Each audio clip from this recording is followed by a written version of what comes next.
to finally share all of it with you and the world. All right, now before we get too far into the esports, as much as I'm really excited about it, let's kind of recap what the core innovations to multiplayer are. So there's a lot going on in the game, as you guys all know. So we're obviously super excited that the fans get to play Black Ops 3 here in Cologne.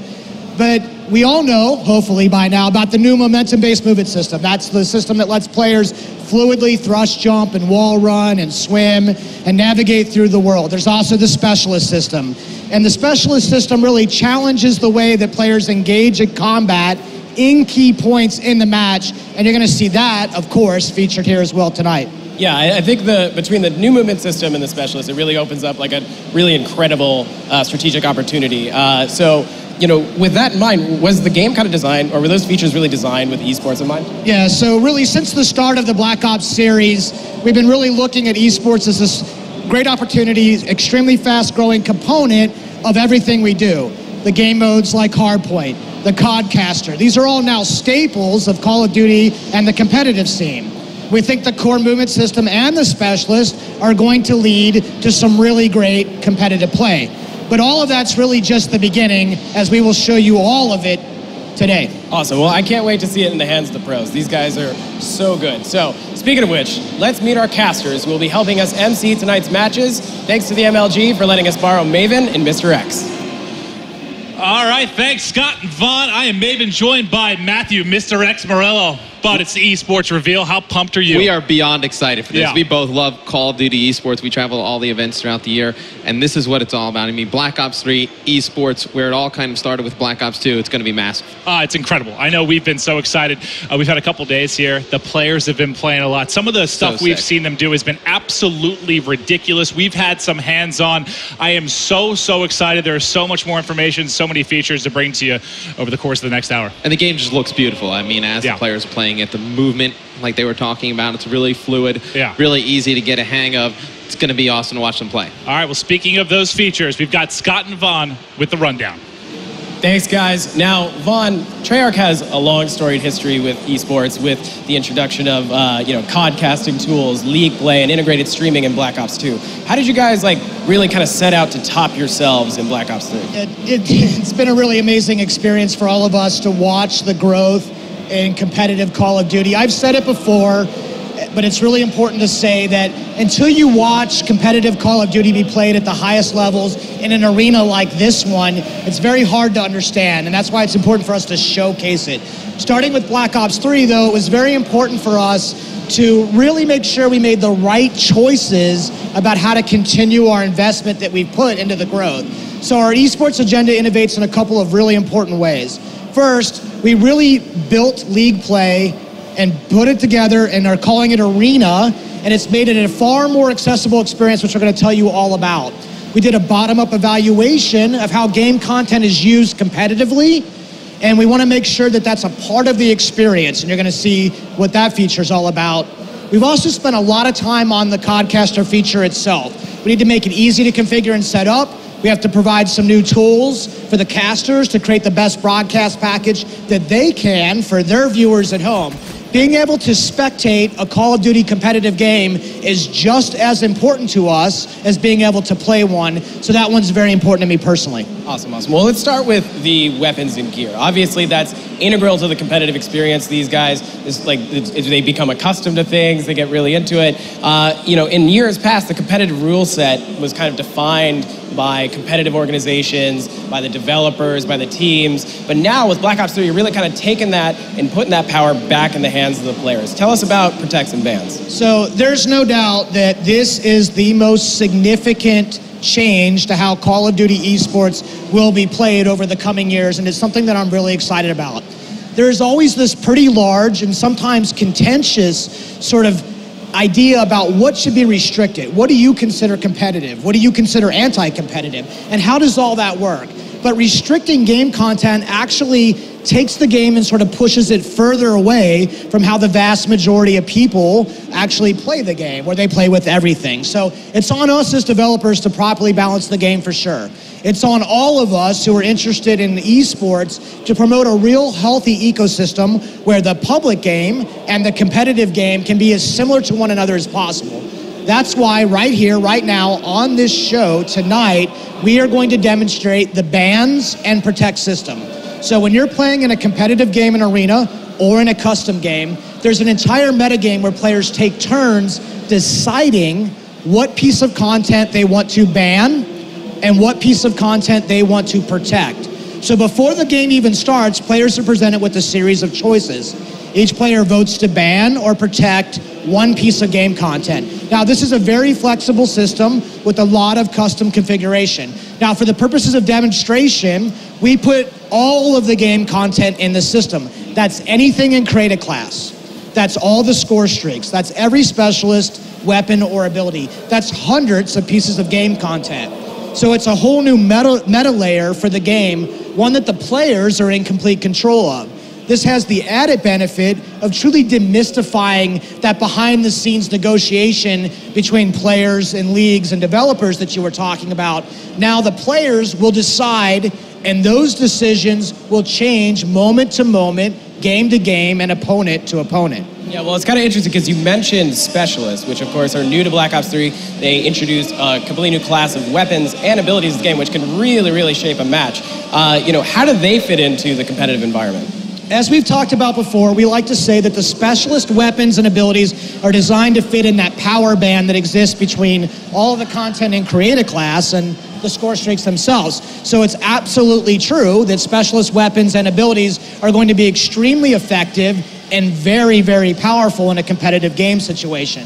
So, as an example, there is nothing quite like finding yourself in the right situational opportunity to activate Ruin's Overdrive for a clutch run with a satellite drone, slam dunking it right in for a game-winning score. Now, this makes picking the right specialist or ability at the right time for the right game mode all that much more critical to the game. So specialists work with the competitive agenda in a very important way that we call the specialist draft.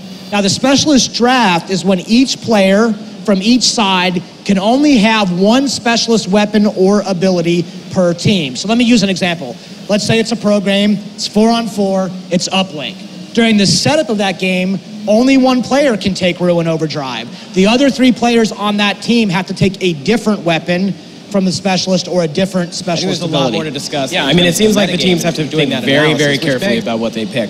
And but more importantly, I think from a kind of codcasting perspective, I think there's a lot more to discuss in terms of the metagame and doing that analysis, which begs a really important question, which is what Maven and Mr. X have to say about it. So, what are your guys' thoughts? All right, this is amazing. Matt, you were a former professional FPS player. I was semi-professional at best, but when you hear stuff like meta, balance, all these words just, I'm getting so pumped for. Just think of the way this is going to diversify and make it such a more dynamic gameplay. You get deeper into the bans and protects, right? A team that has a player like Clayster probably has to protect his dominant AR that he's really good with, or he has to get good with all the AR. So it adds so much more depth to the game than the way the specialists are used. A player like TEEPEE, maybe he goes for a more OBJ-minded specialist, and then some of the best players in the game, they'll pick some of the weapon specialists and be able to use those to their advantage. So the game will change game to game, opponent to opponent. Well, we saw just in the course of yesterday, really. Right. One player's going off big time with a specific rifle. Next thing you know, that gets banned next map. The course of, an esports season, the course of the game, the way to watch this stuff change is going to be absolutely amazing. But, we talked about the fact that we have competitive players here. We are, of course, going to be having some Black Ops 3 action. We've got Scott, main stage. We're going to have a live draft. All right, so speaking of the players, I have the privilege of introducing the pros that will be showcasing the game and the new competitive features. We've gathered some of the best from all over the globe, including TEEPEE, Doug Sensor Martin, and Merc from the US, Tommy from the UK, Gotoga from France, Kiwi representing the hometown crowd here in Germany, Flex Z from Spain, and Buzzo from Australia. With all this talent in one spot, we're going to shake things up a bit. We have 2 captains, TEEPEE, winner of the 2014 Call of Duty Championship and 18 major Call of Duty tournament wins, and Kiwi, who competed this year's Call of Duty Championship and is our hometown host. Welcome, guys.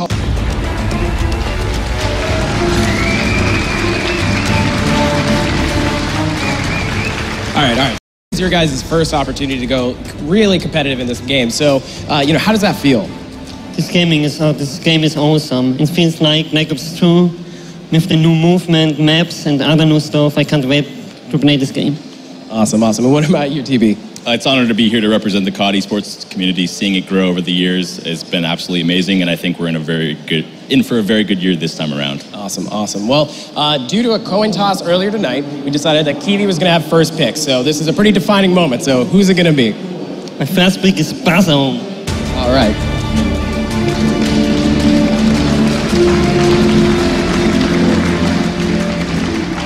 All right, now Buzzo, of course, is a really tough competitor, so you have to pick carefully now. What's your first pick, TP? I'm going to go with the veteran from the U.S., Merc. All right, welcome, Merc.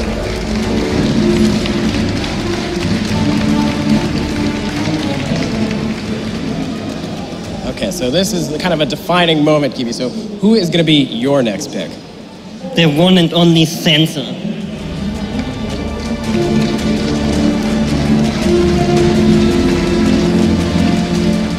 All right. Sensor is obviously a big talent as well. So TP, who's going to be your next pick? Next, I'm going to go with a boy from the UK, Tommy.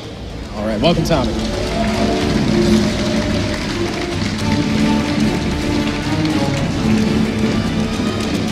So now it's really down to the fourth and final player for your team. So you really have an opportunity to kind of make a real big impact. So who is going to be your fourth player? I'm going with the best French player, Kotaga.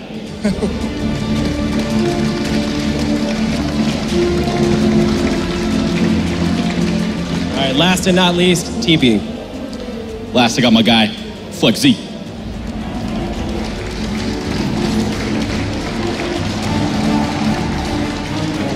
All right, guys. Well, now that you have your teams, I think we should have like a proper handshake, have a good, clean match.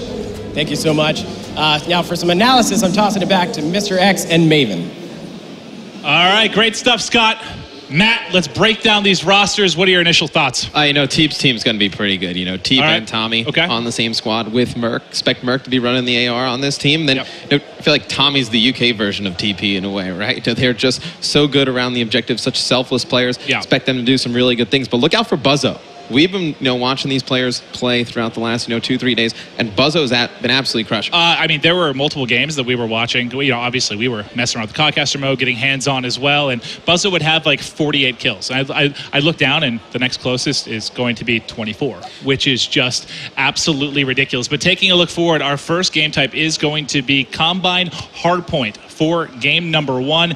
This is set to be just a ridiculous matchup here. Now, Combine is set in the remote Egyptian Sahara. This vertical farming and sustainability research facility pays fast and frantic with tight interiors, an open middle, and a dangerous flank path. I think this is going to be an absolute battle. We've had some really, really back and forth games throughout the past couple days. Right, the middle of the map gets crazy, and you're able to win those gun engagements with assault rifles from base to base. It's got a wall. You can actually wall run to the opposing team's base, and then that far side of the map has that wall running spot all the way on the opposing side. So that is a good flanking area to get to the opponent's base. Then you're going to have the other side. It's going to have just a rocky area where you're going to have to win some close quarter gun engagements. And what I love about this map is it's viable for SMG players and assault rifle players, right? The SMGs can go on the flanks, play close quarters on the outside, and then the ARs can dominate the middle. Yep, it's certainly going to provide a good variety. Now, we talked about bans and protects and how influential they're going to be on the game. Let's kick it off. This is going to be the first glimpse here of the live ban protect system. Yeah, so Tommy and Sensor are both going to go at the same time here, and it's pretty much a race. So you see Sensor, he's going to ban that thermal sight, and Tommy, he's going to go for the UAV. So both those players are going to go down to the next two players in line. Yep, we'll keep ripping through here, see what players are trying to eliminate. It was really awesome just watching through the course of that first day how dynamically it changed game by game as players started to adapt to each other's playstyles. Right, because players started to ban, the guns that the other players were good with. And then it saw, game to game, game mode to game mode really changed. See Kotaga, he's going to go to protect that M8A7 favorite of everyone from Black Ops 2. We've seen that M8 used so much, and not surprised that's the first one protected. You'll see Flex going to be banning the mothership, and then Kiwi will protect that man of war. That's for his teammate, though. That's for his teammate, that's for Buzzo, 100%. Yeah. Buzzo has been ripping with that man of war. Here's where, the strategy comes into it. Buzzo has that last ban.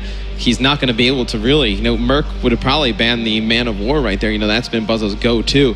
He ends up getting rid of 6th Sense, and then Buzzo gets rid of C4 at the end, and now we have the specialist draft, Maven. Yep, this is huge. Now, we've seen a lot of different game types. We've seen how these players have adapted again over the course of the past couple days. These picks are going to start to come in. You're going to see Annihilator coming in as first pick for Sensor and Tommy. Tell me a little bit about that specialist class. Yeah, so the Annihilator is that massive high-caliber revolver with penetration rounds. You know, you're going to see players try and pick up lots of kills on the outside. You're going to see TEEPEE go with Ruin Overdrive. You expect that out of a lot of the OBJ players. Lets you to move fast around the map. Gotaga going for that Outrider Sparrow. It's going to be nice to have that bow be able to. Yeah, we haven't seen it used a ton. We'll see if it can be used to effect in this hard point. And then Rejack, you'll see that coming in on both teams. Tell me a little bit about Rejack, Matt. So Rejack, when you die, allows you to come right back to life. You know, there's a smoke around it. It's great for, you know, players that want to hold down positions and then they want to get a second chance of it, right? You know, you have to use it at the right time or else it's not going to be as effective. You see the last two players, it's going to be a Prophet Tempest from Merc and then Buzzo going to go with that Reaper Psychosis. That's one that we've seen a lot of players do some nice stuff with. Oh, yeah, the Psychosis, you know, you're going to have those holograms. We've seen them use the drones. Able to, defensively, we've seen it offensively and hard points specifically. You know, you'll have people set up in the hard point. You're trying to bust in. You send out the holograms, provide a bit of a distraction, then you're able to fly in with the sub, fly in with the AR, make a big play on the hard point. It's been phenomenal for me to see just how quickly, I mean, I know it's too early to develop. Innovating how they've been using this stuff, right? You know, the first day we saw them just kind of basically using them, you know, just randomly whenever they got them. Now you're seeing them time when they use these specialist abilities really, you know, coming up clutch. I mean, we've seen a few times where, you know, that Rejack has come in, you know, saved a team from losing those spawns, and then we've seen something where the Prophet Tempest, you know, it's able to just jump into a hill, clear, weaken, you know, 2 or 3 opponents. So it's going to be interesting game to game how this is going to change. And you'll see here the one bit we didn't talk about. You get to edit your class and score streaks before we hop into the action. Obviously, with how much more diverse this game's going to be, how much more you have to be familiar with different weapons, different score streaks. Before each game, you're going to have a chance to edit your class, get everything set to go. As soon as players ready up, we'll be ready to hop in. Again, game 1 is going to be Hardpoint on Combine. I cannot wait to get the action, Matt. And as a team, you're really going to have to work together to pick, you know, what are we going to ban? What are we going to protect? What order we're going to do it in? And then, as we said before, it's a race. So those first 2 players are trying to ban and protect the same thing. It's to whoever gets there first. All right, game 1, Team Kiwi going up against Team TEEPEE. All right, I know this isn't the finals of a tournament, but I still need a prediction out of Matt. Who you picking in this one? You know, Team TEEPEE is pretty strong. I'm going to be looking to see how Buzzo, though, plays for Team Kiwi. He's got that Reaper Psychosis. You know, with the assault rifle, you imagine they protected the Man of War. He's going to have that in his hands. Going to be interesting to see how he's going to play. Well, speaking of what you talked about, Buzzo, I'm going to kick things off with him as we're getting ready to hop into the action. What's bound to be an amazing game 1. Yeah, and you're going to see them fight over this middle hard point. It's going to be right in the center of the map. Going to be teams fighting from all over the place. You're going to see teams going all the way up to that top side. You're going to see that green arrow try and get to the other side of the map for that flank. And then on the left-hand side, you're going to see players try and win those close quarter engagements and then just slide out and take that middle hard point. Yep, you can see via the X-ray. Obviously, that is just for you viewers at home, and us casters able to get vision on where the pushes are coming for. Buzzo is going to be taken out after he started out 2-0. Going to switch over to Team TEEPEE. Tommy also 2-0. He's set up in the hard point right now, trying to get as much time as he can for his team. Out to an early lead here. Now, one thing I want to touch on as we're early into the game, we have a little bit of time to talk here. This has been a great addition. You have the ability here now on the controller. Widget, You pull up the widget here for each player. You can go through, you'll see at the bottom middle of the screen here, but you can see Psychosis. He has the Man of War. You can go through all the perks, see everything that they have on their class, able to pop it right back out. It's incredible here for us and for you at home to see what's going on in the action. It's such a great, you know, little graphic end feature in the Codcaster mode. I mean, makes it so easy for the broadcaster. Just looks great and professional. And you see Buzzo on a 5 streak now, has that Psychosis ability. It'll be interesting to see when he decides to use that. He's getting close to his streaks as well, Maven, so he's going to try and set up for this next hill, regen some health, try and get those streaks. As you know, we remember back to Black Ops 2 competitive play, how large were score streaks? Huge. It just completely changes the game. It's amazing to have them here in Black Ops 3, as we'll see Buzzo so close to streaks, and now he's going to have it set up. Going to have the Hellstorm missile, going to be set up for when he comes off a spawn. We're going to stay on with him, as he's got his specialist ability up. He's fully got loaded. Streaks. I mean, he has his specialist ability. He has 2 score streaks. The Hellstorm and that Guardian will decide when he uses it, and that's what's going to be the whole metagame, right? You know, you're going to have that pre-match metagame deciding, you know, what we're going to protect, what we're going to ban, what specialists we're going to use, and then in-game, right? You know, when to use score streaks is such a large part of Black Ops 2. Now it's when to use your score streaks and specialist abilities, because those special abilities can change around the game, right? You know, this hard point's so close. Let's say there was a Ruin with the gravity spikes. He was able to just jump in there, clear a hard point out like that. You wouldn't want to waste that. You see that is going to be the Nomad using his rejack ability to come back to life right there. Yeah, I'm going to keep eyes on with Tommy real quick just because he's 9-6. He has the Annihilator in his pocket when he's ready to use that. We've seen that be used very effectively in different game modes. There it is. There's the one-shot kill. Can he get a second? Able to pick it up as he's heating up with the Annihilator. See, he's got 5 shots left in that. They've got a 23-point advantage here, and Tommy's starting to roll. And we've seen some players do some great things with the Annihilator pistols. He absolutely destroys Gotaga there. And no, they're just able to push out those spawns and really just lock it down for the team. I mean, how huge on a hardpoint Maven is when your team gets control, you're able to push out, take 2, 3 players out from the next wave of the opponent. It's able to buy your team, 20, 30 seconds on the hill. Well, we had Kiwi in the hill. He's 11-9, going to end up dropping here. They're trailing big time. We've seen some great comebacks in this game already as we've been watching just the action again over the past couple days. We already see Sensor here. He's going to push forward with the Kuda. Not able to win that gunfight. He is going to end up dropping. They're starting to mount the comeback right now for Team Kiwi. And I got to go back to Buzzo, though. He hasn't even used his streak set. He's still holding on to the specialist. I'm going to keep going back to him just so you at home can get an eye of when he's going to start to put these into effect. Yeah, you definitely want to see his Psychosis come into effect. It's going to be awesome. So you see that Nomad ability, that rejack coming into effect again. He had no idea where that player was going to come up and go once he's out of that smoke. And see, Buzzo gets taken out by that guy, but it's all timing on when to use these Maven. You see Buzzo just waiting for the perfect opportunity to do so because his team is still pretty close in the game, right? There's no reason to panic right now. Still 6 minutes, 20 seconds to go. You're going to expect him to hold on to it when it's really, in a clutch situation. And TEEPEE right now, on the side of Team TEEPEE, starting to pull away a bit here. 40-point advantage. I'm going to stay with him through the respawn. He's 16-11. You can see he has his specialist ability locked and loaded as well. Beginning to heat up here.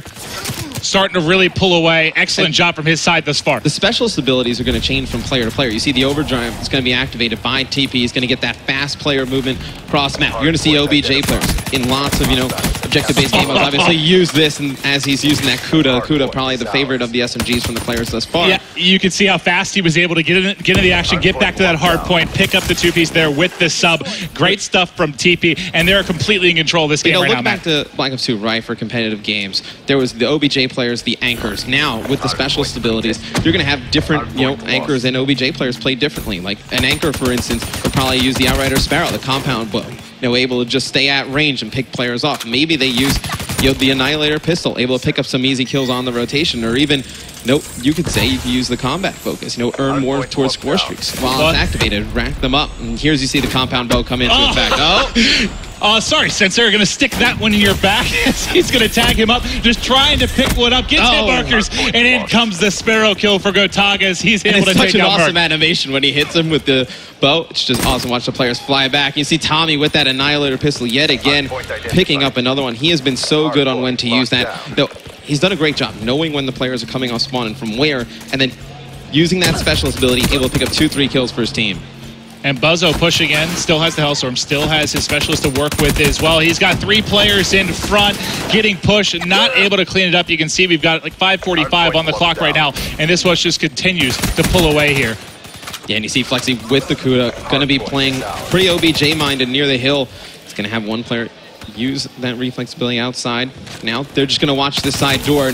Hardpoint is such a great game mode, Maven. For the people new at home, why don't you explain what Hardpoint is? I mean, for Hardpoint, we're going to be playing to a max of 250. Obviously, this is going to be rotating basically on a 60-second timer as they're going to look to control, you can call it the hill.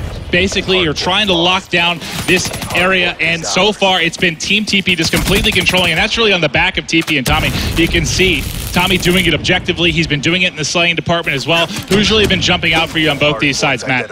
Tommy, he's been so smart with the way he's used his abilities. Merc, he's back in it, right? I mean, he's got that Tempest. He's going to be able to use that in case they get the hill, right? So it's going to be something that you can charge up, fires a little bit of electricity, shocking targets, chaining to nearby enemies. So let's say there's a hard point where the opposing team has 2-3 players in it. He can charge it up, hit one, jumps from player to player, gets them weak. Opportunity for his teammates with the SMGs to push in. Yeah, I want to get back to Merc in just a second because he has the Hellstorm to work with as well. We came on the tail end of his Lightning Strike. I know Tommy had the Annihilator, but let's see what he's able to do here. Merc trying to push forward. Here's his Tempest, so he's going to charge this up, try and hit one of these players, see if it jumps from player to player. He's going to shoot it, but not able to pick one up. I do like he got one. I think that transferred over. I didn't see if the second player was able to get cleaned up. I like when he elected to use it, though, right? Yeah. The opposing team had the hill. You knew there was going to be 2 or 3 players in this short area, and you see Merc picking up a big 3-piece there with the M8A7. It's It's a burst rifle, Maven, just like the M8, fan favorite from Black Ops 2.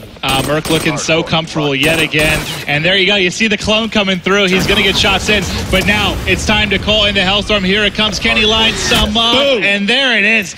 Able to pick up one. Kiwi, unfortunately, taking it to the face there as he's going to drop it. It's going to be a 100-point advantage right now for Team TEEPEE. They've got this game locked down right now. Team TEEPEE needs to turn up now, Maven. They're going to be pushing that hill from the right side. You can see the spawns coming in. Go on with one of them, maybe Buzzo as he comes off the spawn. See if he's going to make anything happen. We'll check out Buzzo. He's going to start to push forward. His teammate cleans up one. He's getting shot from the right, able to come through. You can see via X-ray. He's got one on his left. Not going to be able to clean that up, but only 42 points away is Team TEEPEE. We'll stay with Buzzo here through the respawn. Actually, I see Kiwi's on the 3 streak. Let's hop over here, see if Kiwi can get going. Not that far off the streaks, Matt. Yeah, he has that reject ability. If he can, build that up, Maven, when he's playing in the hill, he's able to come back a second time. Gives himself a good opportunity to win. I think that's really where you're going to see, the metagame develop. In the pre-game lobby, are people going to, no, TEEPEE's a great player with that reject ability. Do we have to ban that? Are we that worried about that? Or are you worried about, Buzzo using the Man of War? There's also stuff that you don't want in the game as well. So I love that the players are the ones that really decide all these things. Well, we do see Tommy on the 3 streak. He's 38 and 26, leading all players. He's got the Annihilator in hand. Can he get forward? Sees one more, trying to line it up. The reload not in time, going to miss that shot, and eventually he will fall. They only need 30 points to close out game number 1. Team Kiwi just cannot keep up right now, Matt. So here's where the meta really develops, Maven, right? Tommy absolutely crushing here in game number 1. We've seen him really dominate with that Annihilator pistol. Does the opposing team decide to ban that going into the next game? It's got to be on their mind. One of the first things that would need to go if they're going to make a comeback in this series. That's the crazy thing, too, is we're talking about different game types as well. I mean, what's going to work really well in Hardpoint may not work as well in S&D. What's working well in S&D, not the same for Uplink. So it's going to be amazing. And, obviously there hasn't been a ton of time for these games to kind of develop a meta and get forward with these players. But there's going to be so much over time. Like, the way this is going to change, it's going to be so fun to watch how it works out. Month to month, day to day, the meta is going to change in this game, right? Players are going to say, hey, for an OBJ player, maybe this specialist and this setup works well. And then the next month, once teams start to adjust and ban some of the things that the OBJ players are using, they're going to have to pick a new kind of default loadout. So it's going to change from game to game, month to month. It's just going to be amazing for Call of Duty eSports. Well, I'm going to go on with Team Kiwi, Matt. Only 10 points more needed for Team TEEPEE. They're trying to do the improbable here, Maven. They've got enough time. Can they pull the improbable? You see the points ticking in. It should be, that should be it here with the final hard point. They should be able to close it out as they're going to get set up inside. That's going to be 250 for Team TEEPEE as they're able to close it out. Let's give them a round of applause in game number 1. And we got to see, I think Buzzo was teasing us to start. He was holding on to that Hellstorm and his specialist for so long, but we got to switch through. You got to see some of the guys use the specialist effectively. You got to see a ton of different guns used. There's going to be so many dynamic plays this game. You got a question. Buzzo had the Hellstorm. He had that specialist ability for a while, and you never really saw him use it offensively or defensively for his team to hold things off. So that's really where it's going to come in, the timing of when to use all of these different things to really give your team an advantage. Well, through game 1, obviously Team TEEPEE going to be in control there. Who really stood out for you? Were there any plays you really like? Maybe stood out to you? Was amazing with the Annihilator pistol. I mean, he was just hard to argue that with that. But Buzzo, with that Man of War assault rifle, he is so good and accurate. Yeah, you saw. I mean, he was that guy kind of playing for streaks, and that's going to be again a new dynamic that we're going to have in Black Ops 3. You saw him play a little more reserved, able to pick up quite a few kills. We were talking about how well Buzzo's been playing in this game. We actually have him set up with a live interview over with Scott. Thank you so much. Buzzo, as a fan watching you play, is really incredible. Obviously, a little bit of a tough break, but how did it feel to get into kind of the first competitive match? Oh, it was amazing. We were playing before. We've been practicing for the last day and a half. We played before actually, and it was really close. We had an uplink game. We lost by a point. That map there, we lost by a point. That one wasn't that close. We got destroyed. It was very fun. It's traditional sort of Black Ops 2 style, but it's reinvented. So your 3 lanes, very simple. Everything makes sense for competitive. If you're in a point, they should be coming from one point, and it's all simple. It all makes sense, which is great for us competitive players. Yeah.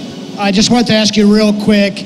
I got to know, was there money exchanging hands when he got the Protect for your Man of War, which you've been not doing too bad with over the last couple of games? Yeah, no, well, we've been joking, like the last day and a half, we've just been joking about it because the very first few games, I was dropping 40, 50 kills. Everyone else was around the 20 mark. And then after the first 5 games, everyone just started banning it. So there was a bit of money exchange with me and Teep, but it was, I think the way the ban and protects work, it works good like that. You know, if I'm an assault rifle player and they want to shut me down a bit, they can take out my, #1 gun. So that sort of tries to make me a bit more versatile when I have to use, say, a submachine gun or a different assault rifle that I'm not used to using. So that's where the whole ban and protect comes in very perfect. You can just change someone's complete playstyle in an instant like that. All right, well, awesome. Thank you so much for taking the time with us. I'm excited to see you play your next round. Thanks again. All right, now, Vaughn, this is the first time you've seen your game played at a competitive level. How are you feeling about that? Obviously it feels really good to watch the game be played at this level. It's been 3 long years waiting for this day. This was just an idea on a piece of paper for a very long time. So to finally watch bans and protects be used in practice, watch the process of the specialist draft actually come together.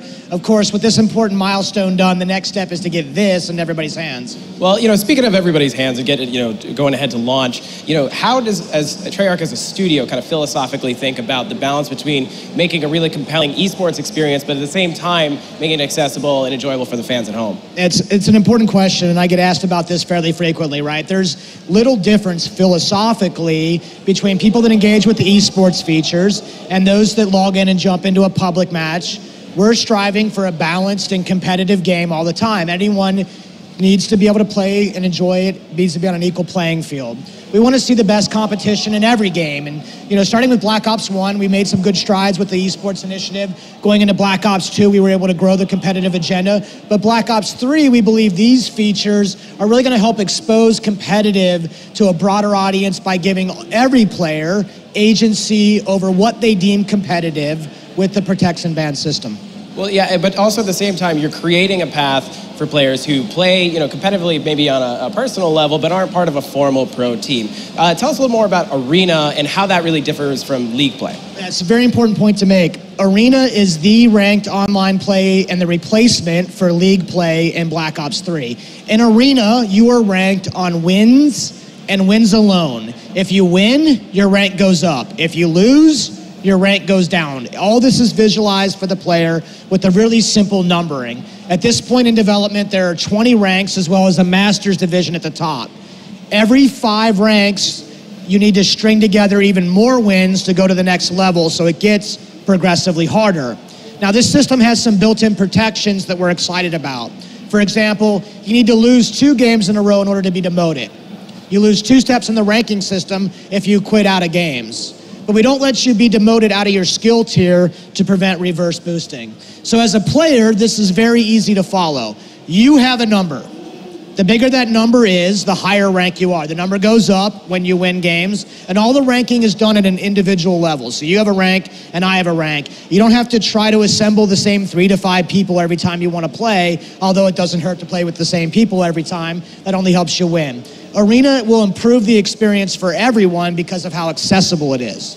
So basically, long story short, what you're saying is there's no way for anyone at the office to contest how I'm pretty much way better than them all the time. You are not better than anybody at our office, but you better work your way into Masters League if you'd like to be invited over to the studio anymore. All right. So while you and I argue about who has the better score per minute, let's toss it back to Mr. X and Maven to set up the next match. All right, thanks, guys. Matt, there was a very common misconception throughout Black Ops 2 that I only got to my master's rank on the back of you and Rambo Ray. It's 100% true. It may be 100% true, but now in Arena, it's individual. I'm going to stand on my own 2 big boy feet, and I'm going to climb my way to the top without you. I'm excited they've taken measures, for the reverse boosting and the players quitting out. Absolutely. And it's just a much better system. Yeah, it sounds phenomenal. Everything we've heard about Arena. I love, my favorite part of it is, as stupid as it sounds, it's so simple, but I love when you move up, you lose, you move down. It's simple. Doesn't get much simpler, right? Extremely competitive. Yeah. And that's what I think everyone's going to love about it. I can't wait. It's exciting stuff. Now, you did see a game number 1. Again, it was Combine Hardpoint. We're going to be looking forward to game 2. S&D, Search and Destroy, a staple of the Call of Duty esports community. It is going to be played on Hunted. Now, Hunted is a big game hunting lodge. It's situated beneath a waterfall in the lush mountains of Ethiopia, where rugged terrain opens up the long sight lines and a stealthy underwater pathway. So we've seen some interesting stuff using the underwater pathway in this, and you're going to definitely see it in this match. I mean, players going cross-map, under the water, just jumping out onto the bomb site, able to surprise players planning or defusing the bomb. It's awesome to watch. You have to check so many areas. It's not going to be really predictable search and destroy. And I think, the bans and protects is going to be huge in this. What changes from game one? That's beautiful water from there. The game mode. It's beautiful water. I mean, it looks great. You can probably swim. Great vacation town. Yeah, it's a hunting lodge. You wouldn't want a vacation there. But going to get into the bans and protects voting here. See what Merc and Sensor do right off the rip.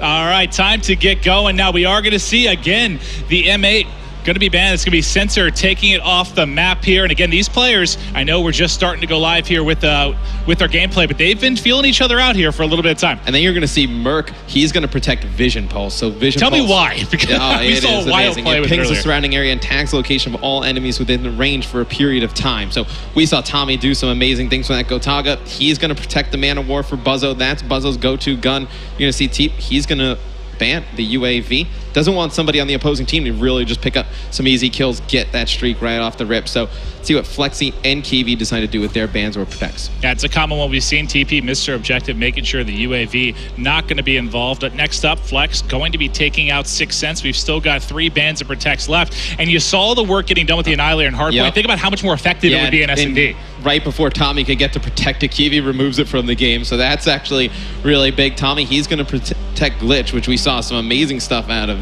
Sensor earlier today. I mean, he made one of the craziest plays I've ever seen. Buzzo, he's going to remove C4 from the game. Now we're going to have that specialist draft. Maven, which specialist do you expect to see in this one? Honestly, we talked about Glitch, how amazing that has been. The plays that we've seen players able to come up with. I typically would say an S&D Annihilator, but we also obviously we saw that ban, so not going to really see that come to as much effect. Now, Rejack, I know we've talked about it a bit. Tell me why it's so popular, why I feel like that's going to be one we're going to be seeing in a lot of the game types. Oh, it's just a great ability to have. I mean, you're able to recover from death. That smoke area pops up, you're able to get out, and then you give yourself another chance at it. TP's going to go with the Psychosis. That could be used on offense or defense, right? You could throw it out on defense, get some shots, see the mini-map, and then you're able to pinpoint where that player is. Kotaga going with the Vision Pulse. I was just going to say, I would have been surprised if Tommy didn't go with Vision Pulse there, and that's a smart play by Tommy. Able to pick that one. Yeah, the Vision Pulse, I mean, we saw, was it Tommy, I think yesterday, or earlier today, actually made an amazing play with it, getting that vision, able to go huge. And then while we're loading into the game here, while they're editing their classes, kind of walk me through what Sensor did the other day with Glitch. It was one of the coolest things. I was screaming.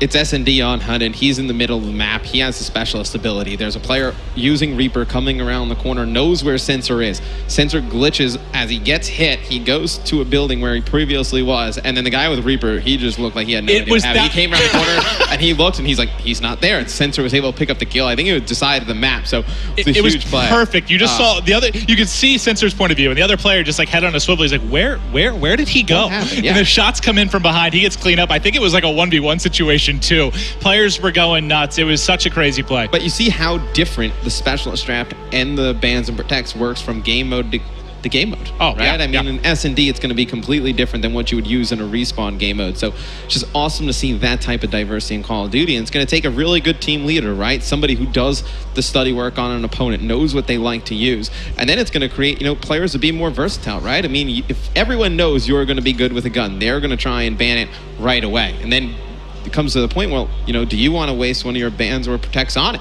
Yep. Is it worth it for your team? Absolutely. Or maybe you have another assault rifle that you're just as good at. Or maybe you can switch over to an SMG because there's an assault rifle one of your teammates is better at. So for team play and just strategy, it just adds so much depth to the game. And just think back to Black Ops 2. We're talking S&D. Streaks that much more, well, I don't want to say that much more important, but the number of times you get them compared to a respawn make them that much more vital. You may only get one shot at using some of these things.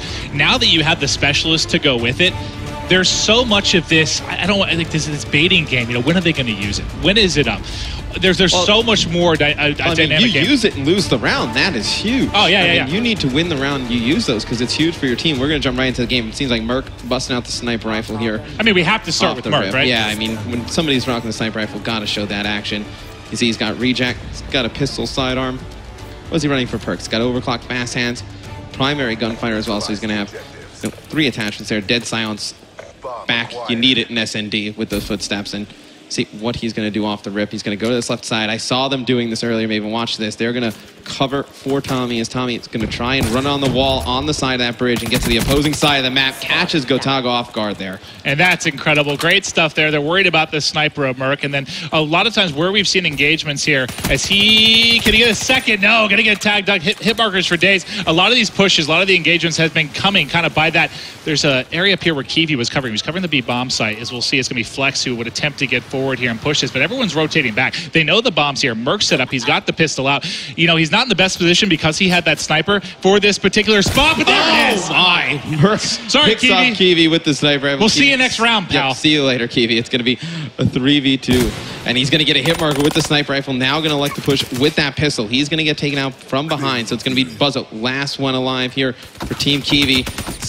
It's going to be a round one. Tagged up in Team TEEPEE. They take game one. They're looking strong here in game two, and you got to love that push by Merc and Tommy. You had them on the lower side of the minimap. Merc covering with that sniper. You called it perfectly. Tommy's going to use this wall run, get up close and personal, picks up the kill. Anything else that really stood out for you in that round other than Merc ripping off the pace of poor Kiwi? Welcome to Germany, Merc. That was an amazing shot right there by Merc. See Team TEEPEE going to get that first round.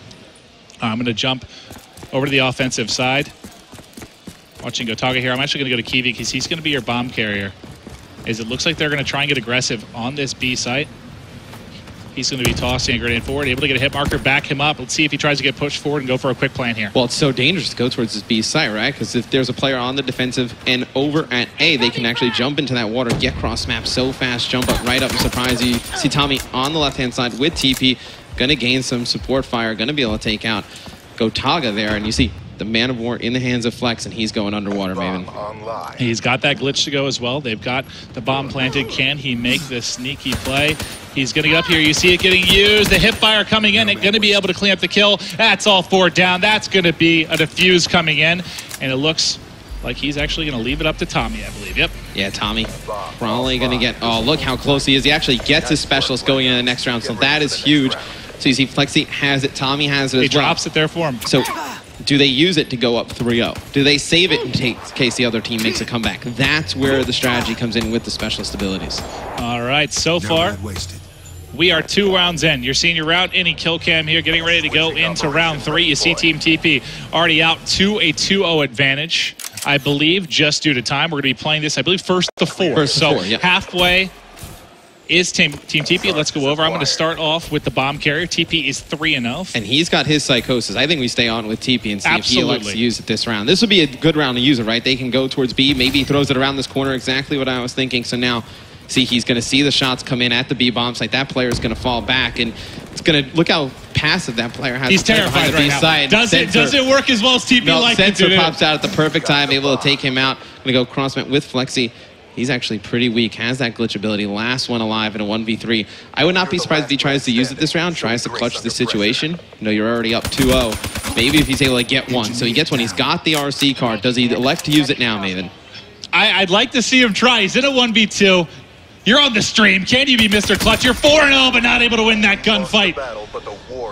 Can't control the spray. Gonna lose that one to Buzzo. Buzzo, I mean, he's been winning a majority of his one-on-one gunfights. You saw another reason why they're just absolutely dismantling Flex. They're able to get on the board here. And it just adds so many different, questions to your game, right? It's not only anymore, all right, which bomb site are we going? What class are we going to run? It's like, okay, now we have streaks. Now we have specialist abilities. It's like, well, when are we going to run them? Do you use them together? Do you use, like, a glitch to come out of the corner, then the Reaper ability, to throw those drones out there and really try and confuse the opposing team? All right, let's hop on with Doug Sensor Martin, voted most likely to be in a reality show in 2016. We'll see if he can come up with some big plays. You see he does have his specialist ready. Yeah, and it just seems like they're just trying to get a pick here. He's going to have one player cross map. Merc nice shots coming in from taken Sensor. Down by Sensor, though, but Merc was able to get to this round. It's going to be a 2v2. Flex and TEEPEE versus Sensor and Buzzo. See TEEPEE going on that long flank. The RC car is out. See if he's able to pick one up. He's trying to get close, not able to do so. That RC car goes for a whirl right there. It's going to be Flex, the only one alive as TEEPEE's taken out by Sensor. Now we saw Flex trying to attempt a 1v3 last round, able to narrow it down to 1 versus 2 before he lost that gunfight with Buzzo. Let's see if he can do it here. He's got Sensor and his arch nemesis Buzzo to deal with right now. Well, he didn't use his ability in the last situation. Does he use it now, or does he let the game potentially get to a 2-2? He's going to pick up one on bomb. Sensor right around the corner. Sensor able to win the gunfight. Going big right there for Team Kiwi. It's going to be all tied up at 2 apiece. Yeah, and this is tied up 2-2 because Team Kiwi winning those one-on-one gunfights when it comes down to, you saw Buzzo win one, you saw Sensor winning it here. Accurate shots coming in to close it out. They tie it up 2-2. So first to 4, Maven, right? Yep, first to 4. This would be a pivotal round for a team to win. You expect them to use, if they have a streak, if they have a specialist ability, this is where you think the round would come into play. Well, let's stay with TEEPEE then. He has it up. He's going to have the bomb. No, actually, I'm sorry. Bomb is going, or switch over to TEEPEE. He's going to have the bomb. We'll actually stay with Flex, though, because he hasn't used it yet. He's held on to it for several rounds now. Is this something you use early, or you wait for that one-on-one, maybe 2v1 situation? I mean, that glitch ability, you want to use it when you feel like you're going to die in that gunfight. He's going to come directly to the right-hand side of Buzzo, able to pick him up. So huge first blood right there. He's going to get shot from behind. Didn't have an opportunity to use his ability. That's what I was wondering. As soon as I saw that player flanking on the minimap, I was like, is he going to try this out? Sensor has his as well. So if he gets pushed by the second player, maybe he decides to use it. TEEPEE too fast, though, out of the water. That was such a great bait by Team TEEPEE. You see Merc. He's going to get taken out, uses that reject ability, come back to like that is a huge play right there. Yeah, if he wins this 1v2 after the reject, that would be so sick. He's got the snipe. He's trying to push up. He has a player right to his left. Can he get the kill with the pistol? The hip fire not going to get it done. They'll be able to get the defuse. That's going to be Kiwi on it. And that was, what, a 2-0 lead for Team TEEPEE? Yeah. Now back-to-back rounds here for Team Kiwi. They're one away from closing it out. Flexi doesn't use his glitch ability. Merc burns his right there, burns his rejack. Now, Team TEEPEE doesn't really have much to work with. I believe Sensor still has his specialist abilities, so if they want to, they can really kind of go for the kill this round and put this game away. Well, that's what you're talking. That's what we were talking about earlier. Kind of, you get that lead. Do you want to use them early and just shut them out? Just snowball this, close it out. They decide not to. They decide to save them for these clutch moments. Different teams will have different mindsets on when to use these things. There won't be a right way. There won't be a wrong way. It's just kind of player preference. And you see Buzzo has that Reaper ability, going to bust a sniper rifle out. And this is going to be great because he's going to be able to just throw those drones out there and then just be able to poke out with the sniper rifle, pick one player off. We'll see if he's going to be able to get eyes on anyone. I believe across the way is going to be Merc. He hasn't got a line of sight on him yet. It's actually Merc that's going to be using the wall climb. He's going to try and get up, comes in the window, not able to win the gunfight. He's going to lose that one. You got to love the bit of parkour there coming out of Merc trying to get forward. That's going to be Sensor able to win the gunfight. They have a 4 versus 2 advantage right now. If they can win this round, they'll be able to take game number 2. Watching Sensor, he's getting forward. I'm going to switch over to Kiwi, the bomb carrier. He needs Sensor to get them. But he's got an RC car as well. So Kiwi's got streaks, has his specialist. His team is in a much better spot to win this game. And look how sneaky TEEPEE is right now, Maven. Don't want to spoil it to 4v1. Oh, he was going for the ninja defuse right there. Gets taken out. You got to try it, right? Yeah, you got it. You're in the 1v4. TEEPEE tries to sneak the ninja, and unfortunately, Kiwi set up. Too smart, ready to close it down. Well, he had his psychosis ability. Maybe he would have been able to throw that out on Bob, get one player to just run over there, just maybe shoot at it, catch somebody off guard. Might have been the time to use it right there. But a 1v4, really, nothing you could do about it. All right, so game 2 in the books. Team Kiwi down early, 0-2. They rip, 4 straight, and they're able to win the game there. I guess what stood out for you? Was that more they got their stuff together, or was it the fact that Team TEEPEE got up early? They didn't really use their specialist abilities early. They didn't really use them to their full effect, right? They got them. They didn't use them together, didn't kind of combine them in one round to really solidify a victory. They just kind of used them one by one and ended up hurting them in the end. All right, well, we do have Tommy set up with a post-match interview with Scott. Take it away. Thanks, guys. Now, Tommy, as a fan and as a viewer, I love watching you guys play Search and Destroy. It's absolutely incredible. Now, with these new features and these new gameplay elements, how do you feel that's kind of shaped the mode? It's improved it drastically because now you've got different sort of avenues you can go down, and before the game you can sort of build your strategy in the bans and protect. So if you want to just play for picks and so on, protect vision pulse and so on like that. So it's improved it a lot.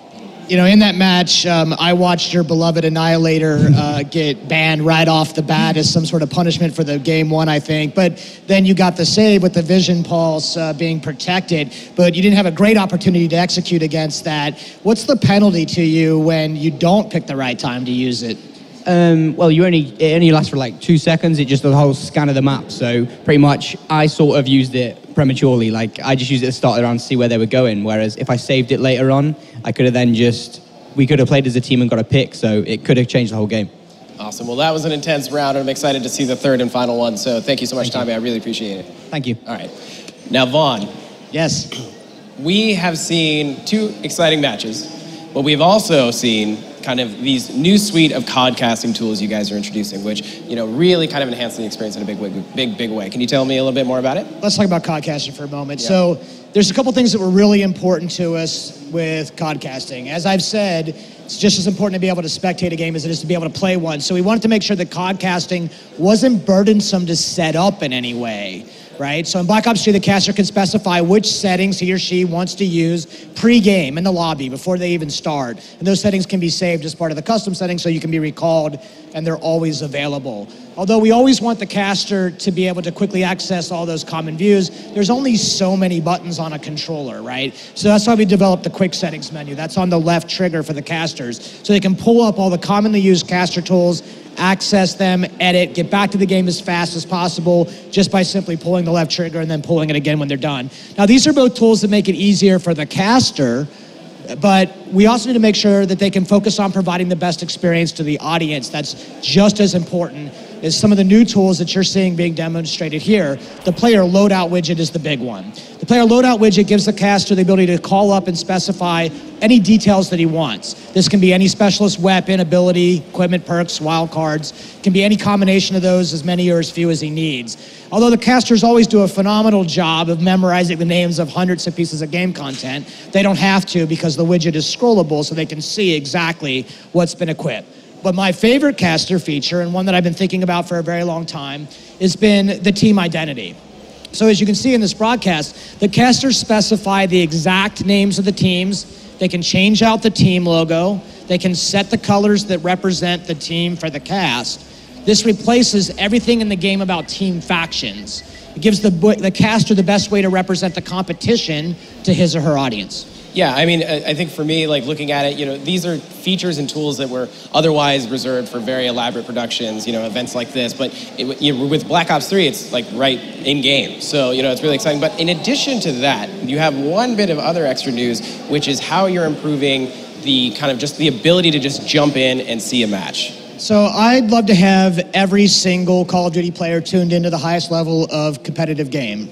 But we don't control every screen in the world, but that means we need to come up with some tricks, and Treyarch has some good tricks up their sleeves here. So I'm very excited to tell everybody that the best way to understand competitive is to watch it to be played at the competitive level. So for Black Ops 3, we've created the live event viewer. So major events like this one can be piped directly into the game so everyone can experience the intense action. One button press pulls up any major events live stream directly inside the game, full screen, so none of the details will get missed. Now to us, the live event viewer and a lot of the other things that we've been talking about and have mentioned are just really the beginning of a huge plan that we have to grow Call of Duty eSports. Yeah, and I think, you know, as much as that's all very well and exciting, like you said, it's really all about seeing it in the flesh. So let's toss it back to Maven and Mr. X to set up the next match. David Vonderhaar, Treyarch Studios, I love you. Yeah, it's made Codcast really easy to use. Everything that is easier for me, I'm a fan of. Yes. I can barely handle the controller for this stuff. So the more you make it simple, the more I love it. This is incredible. It's the live event viewer.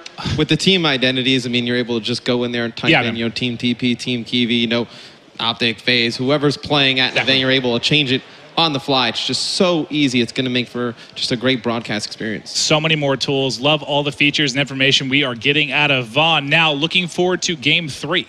We are going to be having an uplink coming up next. Yeah, so uplink in Black Ops 3. It's going to be interesting to see how the specialist draft and everything works in this game mode as well. I mean, you look at a Ruin Overdrive, right? You know, the initiate the boost for that speed. That might be one that you want to ban for an OBJ player right off the rip. But tell me a little bit about evac, Matt, maybe. Well, evac is an abandoned emergency evacuation zone atop an overground rooftop in the middle of Singapore's flooded quarantine zone. I know you're watching from all around the world. We're traversing the globe right now in gameplay. Yeah, no, I've never been to Singapore. I'm excited for this one. Yeah, this is going to be a great game. I'm interested to see how uplink plays in Black Ops 3. Me too. Right? such a great game mode from Advanced Warfare. Have some great moments in competitive play. I think it's going to be interesting to watch how this draft all plays out. Yeah, this will be amazing. And I know we've touched on it multiple times, but when we talk about the specialist pick, when we talk about the bans and protects, they're so, I mean, they're map and game mode specific. I mean, there are things that are going to change. Like the way that this is going to change over the course of a game's lifetime is just absolutely phenomenal. Let's kick things off here, Matt, with TEEPEE and Gotaga. TEEPEE and Gotaga are going to be the first two to pick. So I imagine TEEPEE is going to try and go for that Ruin Overdrive. He's going to ban that Man of War right off the rip, though. I mean, Buzzo, he's had a tough go. Sorry, Buzzo. Gotaga, though, is going to return and ban the Annihilator for Tommy, so they don't want to deal with that at all. Well, think about the extra armor you have as the carrier. Yeah. Annihilator kind of eliminates that, doesn't it? Right, and then, Sensor, though, gets hurt by that as well. I mean, he's a big fan of the Annihilator pistol on his squad. Yep. He can't use it as well. But you figure Tommy, he went off a little bit more than Sensor. They gain more than they lose right there. Absolutely. And then you're going to see Kiwi protecting the Kuda. That thing has been a melt machine, favorite, man. Yeah. Oh, yeah. Every time we've seen these players getting up close and personal, able to absolutely go off with that thing. Such a dangerous up-close weapon. Yeah, and then Tommy and Buzzo, Tommy's going to go for the UAV. I like that. Not going to be able to find out where they are running the drone. The counter UAV going to come out of Buzzo. So interesting two selections there. Merc and Sensor going to be the last two. Maybe they go for the Prophet glitch. Ban that. We're going to see the Guardian at the hands of Sensor go, and you're going to see Annie up for Merc. That's going to be eliminated. Now we go to the specialist draft. This is where things get interesting, maybe. I think you're going to see a lot more of the abilities come into play, and then maybe, per team, one or two of the weapons to try and guide the way with the drone. I couldn't agree more. Overdrive, not surprised at all to see TEEPEE. That's been his go-to for the objective-based game. He's going to want the objective in his hand as he pushes forward for the uplink. Gotaga probably goes for a weapon. He's more of a slaying type of player, and he actually goes for a reject, which is a good one on this one. We've seen him time and time again, with the assault rifle play a little bit further back. And when you're trying to control the drone, let's say you drop, and it's a big part of the game, you use that reject, come right into Think about a game we had earlier today. It's a last-second push. They're trying to get forward. It's a tied game, 3-3. Yeah. They need to get one more through. They had two players they had the one player that had reject up. He had someone in front of him. He pops his reject. They get forward. They get the toss in with, 1 second on the clock. Without that reject, that play does not get made. I think Kiwi taking that Reaper Psychosis, he's able to spawn those drones.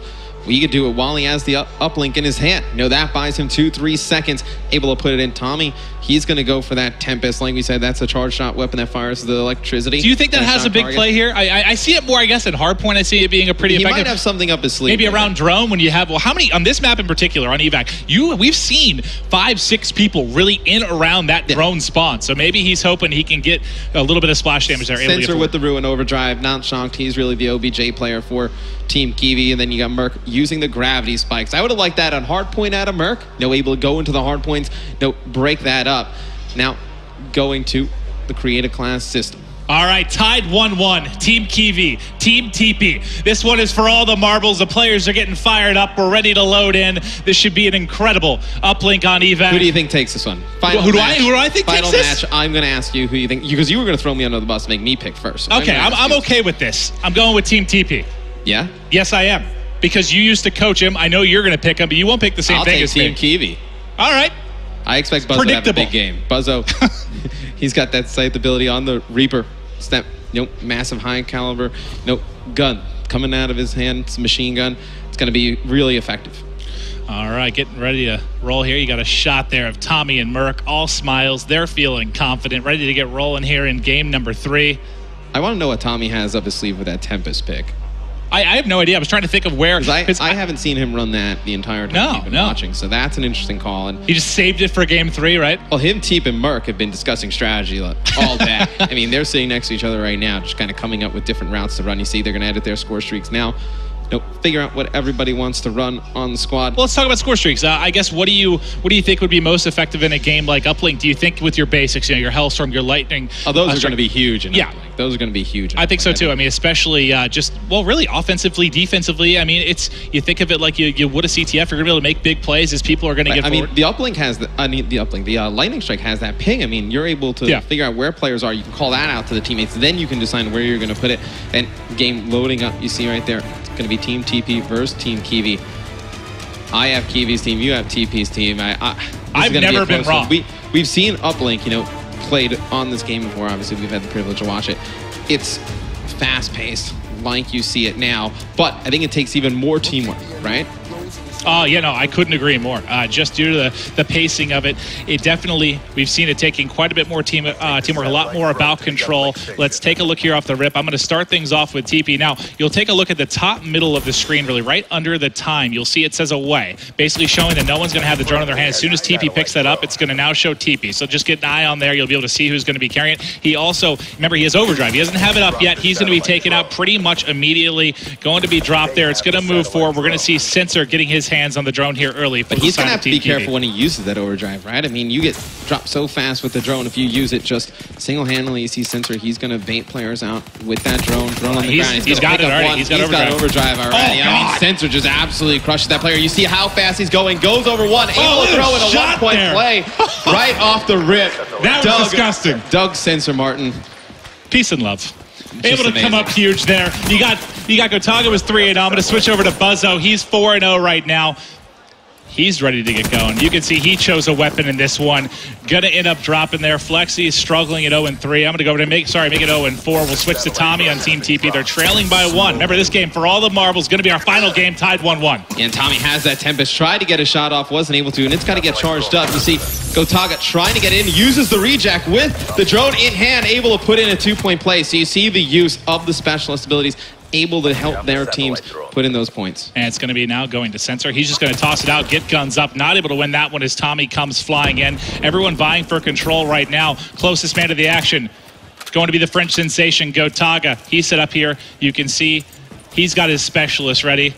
Kiwi. He's going to use Kiwi's drone use him as bait, that player out. And Sensor, him and Sensor are going to push off the map. You're going to see he's going to use that rejag ability, trying to around, pick up TEEPEE as TEEPEE's trying to make it away with the drone. He's going to get shut down. I want to jump on board with Buzzo real quick. Does he still have his specialist? No, he actually used it. So he's going to be running the Reaper specialist with the sight. That robot arm that transforms into a higher counter minigun. Not the most accurate toss there from Kiwi. That's not going to fall through, but they still have a 3-0 advantage here, Matt. I want to see if Buzzo can get that minigun, and they can kind of take Team TEEPEE and put them in a spawn trap. If he's able to just lock down those lanes, go for some easy points. Like, you could rally, if Buzzo's able to go big with that. Oh, and there it is. Look at the drones just being, he has hip fires through his own drones. Basically, you see with the X-ray vision here as he's going to spot. Started running away. Yep. We can see what he's going to be pushing right now. You can see currently, drone is away. Everyone is really vying for control right now. They're getting forward, trying to get eyes on with the next man. It's going to be Merc. Merc's set up on top. He has to grab these spikes. He's got eyes with Merc. I want to see if he decides to use them. You can see basically that carrier right below him. And I was trying to see if he was going to use it at the same time. They fired through another dunk, so they're going to have a 5-0 advantage. Really, Team Kiwi running away with this one after getting beat up in that game 1 hard point. Yeah, and TEEPEE struggling right now. 4-11, got to get going in the OBJ department. You see Merc able to get a care package, so we should stay on with him, see what he decides to do, whether he's going to use that care package through the respawn. Going to call it in, see what he gets with it. All right, we'll keep eyes on here if it's going to be dropping in. Under 2 minutes to go in this one. He's still got his specialists up as well. TEEPEE, though, is going to have drone in his hands. I just want to see what he's getting, and then I'll switch over to TEEPEE or carrier. So he's got a UAV. Now, it's going to help TEEPEE know where the opponents are as he's trying to score this for his team. You see he's going to use this area to wall run. He's going to quit that overdrive at the right time. He jumped over it! TEEPEE! Too much overdrive. Yeah, TEEPEE got a little bit too excited there. He's like, I am going to make a huge play. Everyone's going to go crazy, and then now he just jumped over the backboard, right, he's the laughter of everyone here. Yeah. Not able to pick it up. It's going to be down. Sensor is able to grab it. Can he get it? Going to toss it off here. And they've still got this 5-0 lead. Unfortunately, what was going to be a sick play from TEEPEE, I was going to say comes up a little short, sort of the opposite of that. It actually overjumps the satellite scoring area. It's going to be Sensor with overdrive ready. See when he decides to do it. He's going to pre-aim this door. He's going to get one. Then he gets killed by Tommy's Tempest. You see a jump to Kiwi. Tommy able to take out 2 there in the middle. We said how he was going to use that. Oh, there you go. You saw it come into effect right there. That was awesome. Able to pick up a couple there, switching over to TEEPEE. He's going to grab it for just a second before he falls. He's double negative right now at 8-16. Not having the best game 3, but I expect the veteran to step it up. We got 30 seconds here left on the first side. Who's able to pick it up? It's going to fall to Tommy. Now can Tommy get forward? Instead of resetting, he's going to decide to wrap. He's going to go for that same route that TEEPEE used. It's such a great round. I mean, you can get that height while wall running, and then you're able to just jump in for that score, or even you're able to throw it off the wall here. Tommy's going to go for it too. He's going to put it in. So Team TEEPEE going to get on the board here with 10 seconds left. And I think it was Gotaga that got a kill just a second too late. It's away with 5 seconds. I don't think anyone's in a position really to fire one last one through. Last second going to tick off the clock. And 5-2. This could very easily be 5-4 though, if it wasn't for TEEPEE jumping out of the stadium. Yeah, then on uplink, we're going to switch sides. Going to play another round. Obviously, scores will accumulate. It's going to be very interesting to see if Team TEEPEE can make the comeback. Only down 3. Obviously not remotely out of this. Over the past day or so, we've seen some ridiculous comebacks here. And again, if it wasn't for one mishap, this would basically be a tie game right now. Who do you want to start off on side 2? I know we do see Flex is going to have... absolutely crushing right now. All right, let's go to Gotaga. 21 and 11. Haven't given him enough love. One of the best players in all of France. You know, we're known for his really high sensitivity, right? We see Gotaga make some amazing plays, able to pick off one right out the rip. It gets one. Throwing with Tommy for a second is now going to be backed to Sensor. I got him highlighted on your minimap. We're going to see him trying to get forward, going to the north side. Gotaga's going to be the one leading the way. So going to stay with him just a second. As he's basically his cover is they're trying to get forward. He's going to drop. I'll kick it back to Sensor. He's going to be drunk. There comes the speed. Tries to fly through. Gets the shot off just as he gets zapped. And Tommy hits him with that Tempest. But Sensor able to get it off right in the nick of time. Big play right there out of Sensor. He's been doing some great work in the OBJ department. Yeah, some of these shots he had, that first one he had with Overdrive and that one, I mean, he got that off with, what, half a second to go, really, before he fell. They have a 4-point advantage right now, sticking with him just for a second through the respawn. I'm actually going to go over to Buzzo, as Buzzo is currently on a 4 streak, and he's melting. He's got side set up, not able to get the second as he pushed him. How deadly is that, though? And that is great when you have a spawn trap set up, right? So Buzzo wants to keep that in his hands. So they get a 4 dead. They know exactly where the other team's spawning. He pops that specialist ability. He's probably able to get 2-3 players coming off spawn. Couldn't agree more, Matt. We've got Tommy, though. You can see there, it's also, I haven't really pointed out, but kind of underneath the reticle there, you can see his armor. It's going to show him getting forward. He has full armor, going to be taken out almost instantly. Must have had a couple players shooting him. It's going to drop to Sensor. Sensor's got it. They don't want to throw it out. They're going to wrap. You saw this work effectively earlier. The same duo. He had Gotaga leading the way. Sensor going to be your carrier. They're trying to get forward. Let's see if we can get some more magic here out of Doug Sensor Martin. Yeah, and Buzzo's over there with him. He's going to win a gunfight versus TEEPEE. You see Gotaga's going to try and lead the way. You see Sensor go from wall to wall. Not that time. Not able to connect with that throw, but he has his overdrive. So next time he has the drone, maybe it'll make something happen. Let's stay on with Merc. He's got that gravity spikes. I want to see when he decides to use it. 3 minutes left on the clock. They're trailing by 4. Merc and TEEPEE, the veteran players, have got to come up clutch here. You see TEEPEE getting one. He's 17 and 23, trying to climb back in it, but it is going to be Buzzo that currently has the drone, and he's got home free for the most part. You can see they're spawning at the bottom of the map. He's trying to get forward. If they just execute this quickly, he should have a 1-point toss. Shots coming in, and he's going to get dropped right outside. No one else there to pick it up. This should be a toss out by Merc. I feel like he's been on reset duty, but this time he's going to get forward. You see the pass to TEEPEE. He's going to pass it to TEEPEE because TEEPEE has more of that OBJ setup with that overdrive ability. Merc going to try and clear the way with the gravity spikes. I think they're going to try and bait people into this room for Merc. Try and make a play here. They actually have Tommy with the Tempest set up right outside. And that's not going to work. He's just going to try to boost through. Not going to be able to fly through a wall of players there. And it's going to fall to Buzzo. Buzzo's got it in hand, and he's going to wrap. We saw a similar play from Sensor and Gotaga earlier. Yeah, and you saw Buzzo before. He probably had an easier score, just didn't bring it up the map. And it's obviously a lot easier for us to say we have X-Ray. No, wouldn't you rather have somebody like he's ready to go here? Oh, no, he's ready to go with his. Yeah, that's what I thought. Pass it off, hold Aaron, it's back there. Boom. Light it up.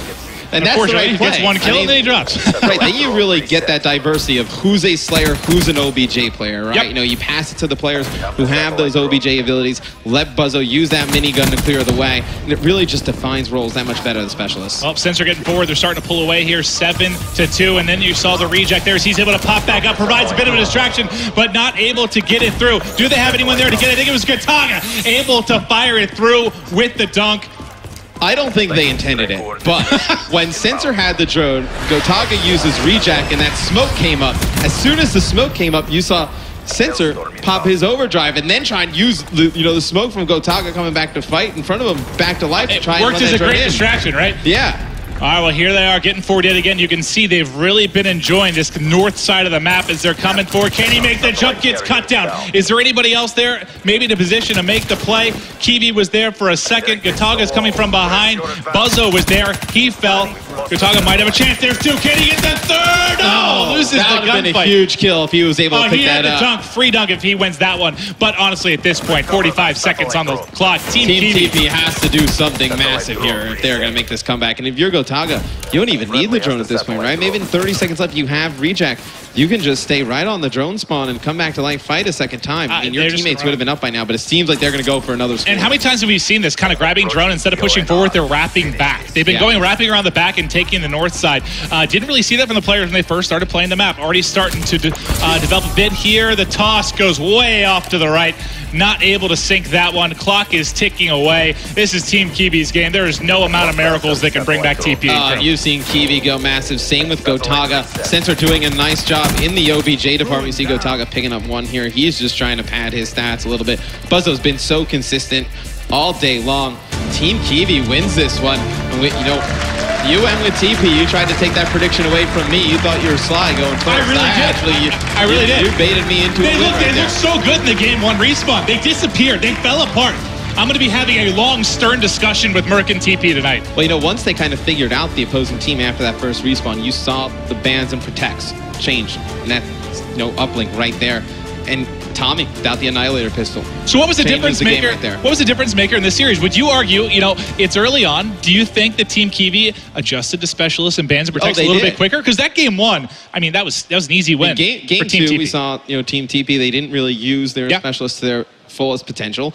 And then in game 3 right there, you saw Team Kiwi take out the Annihilator pistol, do some stuff that changed up the roles on Team TEEPEE, and they never really could figure it out. They let me down. I thought I had a strong choice. It felt good at the time, Matt. In fairness, I would have taken Team TEEPEE. Yeah, 100%. If you would have asked me, I would have taken them. I knew if you were going first, you were going to take it. I tried to make the sneaky play. Unfortunately, they come up a bit short, but excellent to see. Now we have Uplink being played on Black Ops 3. And it looks great. As fun as ever, right? I mean, it looks just as fun as ever. I mean, even more fun. It just plays so smooth. Uplink, a fan-favorite game mode of everyone in the esports community. All right, well, that is it for Matt and I. Thank you guys for watching. We're going to toss it over to Scott and Vaughn, center stage. Mr. X, Maven, those were some of the greatest games I've ever seen. Thanks for coming out here and helping us showcase the game tonight. Guys, thank you very much for coming out to Gamescom. Now, we know this was a showcase for fun, but we do have something for you as a token of our thanks. PlayStation heard that you guys were going to be on the stream, and as the new home of Call of Duty Esports, wanted to make sure that you didn't walk home empty-handed. On behalf of Sony and PlayStation, please accept these PlayStation 4s. Thank you very much for coming out. Thank you. It's been an absolute blast watching these guys compete and talking with you about all these features, Vaughn. Thank you so much for taking the time. This has been awesome. Look, it's always really humbling and exciting to see all of this in action. The team back in Santa Monica has been working very hard for the last 3 years. It's really things like this, the fan reaction and the push, really helps us out and regenerate, sort of gives us the energy we need to push towards the launch of the game. All right. Well, but between all that we've seen here tonight, the multiplayer betas launched on PS4 on August 19th, and everything else the team at Treyarch has cooked up, there's certainly a lot to look forward to when Black Ops 3 launches on November 6th. And for fans of esports, Treyarch and Activision will have even more exciting news about additional features, leagues, and seasons in the months ahead. You won't want to miss it. For now, however, our show draws to an end. For more on Black Ops 3 and Call of Duty Esports, check out callofduty.com and be sure to follow Call of Duty, Treyarch, and Activision on Twitter. On behalf of everyone here in Germany and the teams back home, thanks so much for watching and have an amazing night.